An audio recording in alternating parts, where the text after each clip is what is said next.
The Distinguished Lifetime Achievement Award recognizes an individual who has demonstrated commitment and dedicated service and promotion of the engineering community through their outstanding participation and/or efforts on the OSPE Board of Directors, staff, committees, or other volunteer efforts. The award recognizes those individuals who have made extraordinary contributions to directly advance the efforts of OSPE in a profound and lasting manner. This year's recipient of the Distinguished Lifetime Achievement Award is Engineer Daniel Young. I'm Daniel Young, and my wife, we've been married 58 years now. 3 beautiful children, and our children gave us 9 grandchildren. My dad is very, very passionate about the profession of engineering and always felt that the engineering profession was underrated by the public, by governments, and that was one of his life's missions. I was born in Macau. I spoke many languages as a result of being in Macau: Portuguese, Chinese, English, Spanish. I applied to various universities, but I zeroed in to McGill University. And that's when I went. I was 16, so it was quite the journey. After I graduated, my dad said, "Don't come back. Start a new future in Canada." Well, my first job was for a big consulting engineering firm in Ottawa. So they put me on one of the most biggest projects, and the tunnel had to go through rock. So one of the lateral sewers went through Sussex Drive, so we had to blast.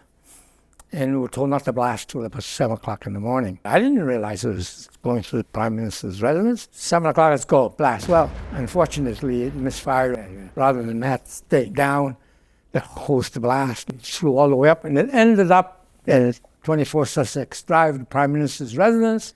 Woke up the Prime Minister, Diefenbaker. Diefenbaker was not a happy character. And then all of a sudden, do you have breakfast? Come on in. Around that time, the firm decided we should open an office in London. We did work around the municipalities. I was more interested in the people. I was more interested in providing engineering services to the smaller communities, the people that can really increase their quality of life. And that's what I did for 40 years. So I felt that I should do different things. Go out there in the marketplace and try to sell ideas and what have you. I got into imaging, which is a spatial thing, which is the 360 where you go in the house and you go around that. I had a diner, a tennis club, and a bottling company, a clock shop, flag company, etc., etc. That kept me very busy. Volunteering is the ability to give back to the community, but to be involved to the point where you make decisions, to affect change, the point where you're a member of the board of directors. When OSPE started out, all we wanted to do was to say, okay, you regulate, we advocate, and we really want to move that advocacy role forward. And we did make it work. And it was to be the voice of engineers. The biggest accomplishment is the recognition that engineers do a lot of wonderful things. And we need government to appreciate what we do. We need government to say, we're not just a commodity, we add value, big value to society. And that recognition comes as Engineers Day, as a provincial day, which is great. I always looked at an organization, new organization needs to be funded, and you can only get so many dollars from membership fees and so on. When we started out, we were given a lump sum amount by the government, and we felt that we would run out of money if we don't do things like get into affinity programs. And the low-hanging fruit there was home and auto.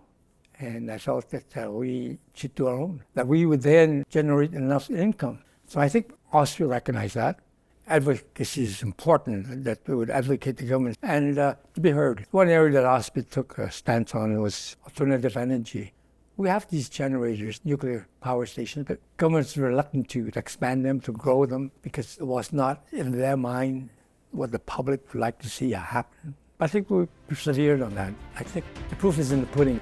For his lifelong dedication to the engineering profession and his tireless efforts to ensure the growth of OSPE, Engineer Daniel Young is a worthy recipient of the Distinguished Lifetime Achievement Award.